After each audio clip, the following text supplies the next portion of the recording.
Anda kembali menyaksikan Berita Bandung bersama saya Rusdi Maulana. Bagi Anda yang baru saja bergabung, kami hadirkan kembali 3 berita utama pagi ini.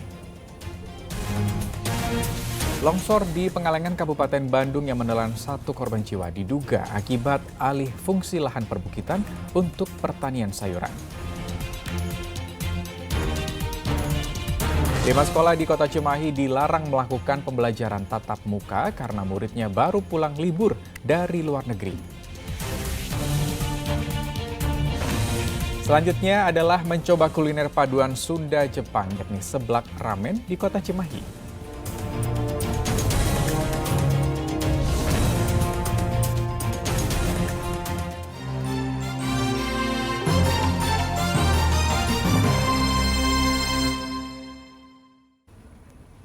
Presiden Joko Widodo mengunjungi pasar sederhana di Kota Bandung untuk menyerahkan bantuan uang tunai dan sembako bagi para pedagang. Kedatangan Presiden disambut gembira para pedagang dan pengunjung pasar sederhana hari Senin siang. Presiden berdialog dengan para pedagang menanyakan harga sejumlah kebutuhan pokok yang belakangan terus naik, seperti minyak goreng. Pada kesempatan itu, Presiden menyerahkan bantuan uang tunai sebesar 1,2 juta rupiah kepada para pedagang kaki lima dan pedagang asongan. Bantuan untuk menambah modal usaha para pedagang yang terdampak pandemi COVID-19. Sebelum mengunjungi pasar, Presiden meresmikan gedung perkuliahan di Universitas Katolik Parahyangan Bandung. Kita ke informasi lain, ribuan kendaraan pribadi padat merayap sejak dari tol Cipularang Purwakarta hingga ruas tol Jakarta Cikampek Karawang pada Minggu malam menuju arah Jakarta. Kendaraan ini adalah kendaraan wisatawan asal Jakarta yang pulang usai berwisata di wilayah Jawa Barat dan Jawa Tengah. Ribuan kendaraan yang didominasi mobil pribadi pada Minggu menjelang tengah malam memadati tol Cipularang kilometer 79 Purwamekar Kabupaten Purwakarta. Laju kendaraan wisatawan asal Jakarta yang akan kembali usai berlibur ini semakin tersendat dengan kehadiran truk-truk besar pengangkut barang yang melaju lebih lambat.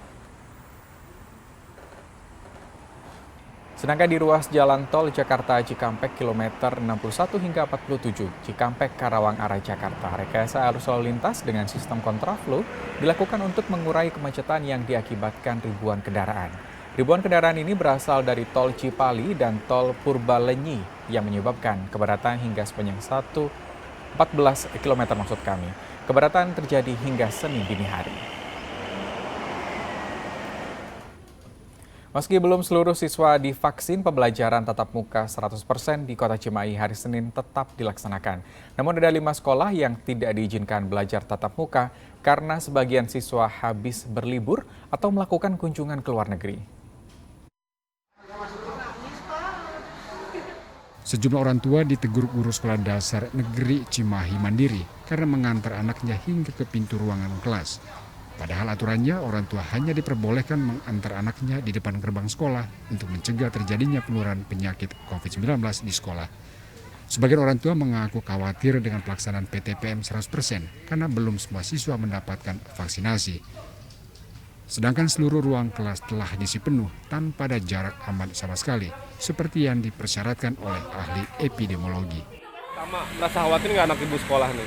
Sebenarnya untuk awal-awal sekarang mungkin ya rasa khawatir masih tetap ada karena ini kan pandemi juga belum masanya belum beres semua ya, belum dinyatakan kita di Indonesia mungkin belum dinyatakan bersih gitu. Masih ada sih rasa khawatir, cuma sebagai orang tua lebih ditingkatkan aja prokesnya. Meski PTM 100% sudah diberlakukan serentak hari Senin, ada 5 sekolah di Kota Cimahi yang belum diizinkan untuk menggelar PTM. SD Tridaya dan SD Nurul Aulia. Kenapa? Karena dari 2 SD ini dilaporkan ada beberapa siswanya yang baru melaksanakan liburan ke luar negeri. 45 SMP negeri swasta, ada 1 SMP yaitu Santo Mikael yang juga sama dengan alasan ada beberapa siswa yang baru melaksanakan libur ke luar negeri, maka tidak diizinkan untuk melaksanakan PTM. Sementara untuk TK, baru ada 2 TK yang melaporkan diri untuk belum siap melaksanakan PTM. Masih di Kota Cimahi, vaksinasi booster atau vaksinasi COVID-19 dosis 3 mulai dilaksanakan dengan sasaran warga lanjut usia dan masyarakat umum usia 18 tahun ke atas. Sasarannya sekitar 250 orang. pelaksanaannya alurnya masih seperti biasa, seperti vaksin ke-1 dan ke-2, cuma ada tambahannya, yaitu pasien harus mempunyai etiket dari Peduli Lindungi. Warga yang telah memiliki tiket elektronik vaksinasi dosis ketiga melalui aplikasi Peduli Lindungi sejak pagi sudah datang ke Puskesmas Cimahi Tengah untuk menjalani vaksinasi. Jadi jangan dengerin berita-berita yang kurang-kurang baik, apalagi menghambat ini itu, gitu kan? Intinya ayo divaksin gitu. Ya, makanya mas, silakan aja mumpung ada kesempatan. Vaksinasi booster yang diberikan adalah jenis AstraZeneca. Untuk menghindari kerumunan, setiap hari di masing-masing puskesmas disediakan hanya 200 dosis vaksin saja. Muhammad Abbas melaporkan dari Kota Cimahi. Bagi Anda penyuka ikan etong, ikan ini biasa disajikan sebagai menu ikan bakar karena tekstur dagingnya yang tebal dan juga kesat. Namun ikan laut berkulit tebal ini rupanya juga cocok diolah menjadi gombyang kuah etong asam manis. Seperti apa cara membuatnya? Kami akan ajak Anda ke Subang. Gombyang ikan etong menjadi salah satu menu andalan di salah satu rumah makan yang berada di Jalan Oto Iskandar Dinata, Kabupaten Subang. Bagi pencinta makanan berkuah, rasanya tidak akan lengkap jika belum mencobanya. Dimasak menggunakan bumbu rempah-rempah segar, buat gombyang ikan etong memiliki rasa khas dan menggugah selera.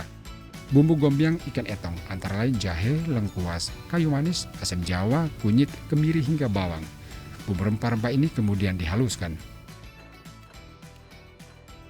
Ada ikan etong, berbagai variasi kerang, seafood. Makanya kita coba berkreasi untuk ikan etong, karena etong di sini di Subang ini menjadi jawara andalan gitu. Mestinya di mana-mana ada dengan ikan bakar etong. Nah, kita coba ikan etong berkuah dengan namanya gombyang gitu kan.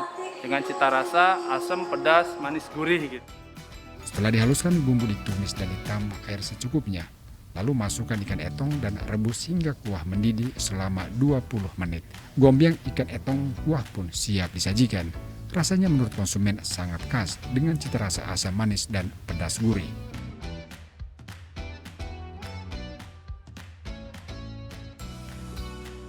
Enak, terus pas di mulut tuh kayak ada segar-segar asam gitu. Terus dari kuahnya juga, dari kaldunya juga, ini kan kental gitu ya, kerasa banget. Apalagi pas diguyurin ke dalam nasinya, wah bener enak banget. Gombyang ikan etong dengan ukuran cukup besar ini bisa Anda nikmati dengan merogoh kocek Rp45.000. Jenal Arifin melaporkan dari Kabupaten Subang. Ya, selanjutnya masih di informasi tentang kuliner. Seblak sebagai makanan lokal yang sedang hit saat ini dan ramen asal Jepang yang sedang naik daun adalah dua kuliner yang sangat digemari anak muda. Tapi apa jadinya kalau keduanya digabungkan menjadi satu? Mari kita icip-icip seblak ramen dari Kota Cimahi. Seblak ramen atau ramen seblak? Hehe, jangan bingung ya. Perpaduan makanan khas Sunda dengan Jepang ini pasti membuat Anda penasaran bakal bagaimana rasanya. Di sebuah kafe di kawasan Citer, Kota Cimahi ini keduanya bersatu. Ada yang berkuah rasa pedas kemerahan dan kuah rasa original dengan topping ramen di atasnya. Menu seblak ramen muncul dari keinginan pemilik, karena menambah varian baru seblak yang ia jual. Ingin meraih segmen pasar penikmat seblak dan ramen, ia menggabungkan keduanya. Seblak ramen itu awalnya tuh ngelihat antusias pelanggan, terutama itu kaum milenial, para pelajar yang datang ke sini kok senang dengan variasi seblak di sini, sehingga saya mempunyai ide, saya bikin seblak ramen. Toppingnya sih sebenarnya sama persis dengan yang ada di luar sana ramen, tapi saya variasikan dengan kuah rempah-rempah seblak yang memang mempunyai cita rasa kuah yang identik dengan kencurnya. Jadi saya buat lebih lain lagi. Seblak ramen dibuat dengan mencampurkan mie telur, kuah seblagik, penyedap rasa, kencur, dan bahan tambahan khas ramen seperti crab stick, dumpling cheese, hingga telur. Racikan seblak ramen ini pun berhasil menggait rasa ingin tahu penyuka seblak dan penikmat ramen. Ramen yang bahan dasarnya juga emang kencur kan ya, dari seblaknya. Dari cita rasanya juga pedasnya kerasa, gurih, terus kuahnya juga kental banget. Benar-benar kayak ramen gitu, tapi dengan bumbunya bumbu seblak. ya buat kita-kita yang memang suka cita rasa lokal tapi juga dipaduin dengan cita rasa luar seperti Jepang mungkin, dan ini juga kayaknya baru pertama kali ada di Indonesia. Kemudian buat seblak ramen ini rasanya unik karena baru, terus juga ada rasa manis, pedas, asin tuh campur semua. Jadi Harga satu porsi seblak ramen yang cukup ramah di kantong anak muda Rp15.000 juga jadi daya tarik tersendiri. Pemilik kafe mengaku bisa meraup omset hingga Rp30 juta dari hidangan unik ini, meski kafenya berada di dalam gang sempit. Muhammad Abbas melaporkan dari kota Cimahi, Jawa Barat. Ya, demikian informasi dari Berita Bandung pagi ini. Atas nama rekan bertugas, saya Rusdi Maulana mengucapkan terima kasih atas kebersamaan Anda. Tetap patuhi protokol kesehatan. Selamat pagi dan sampai jumpa.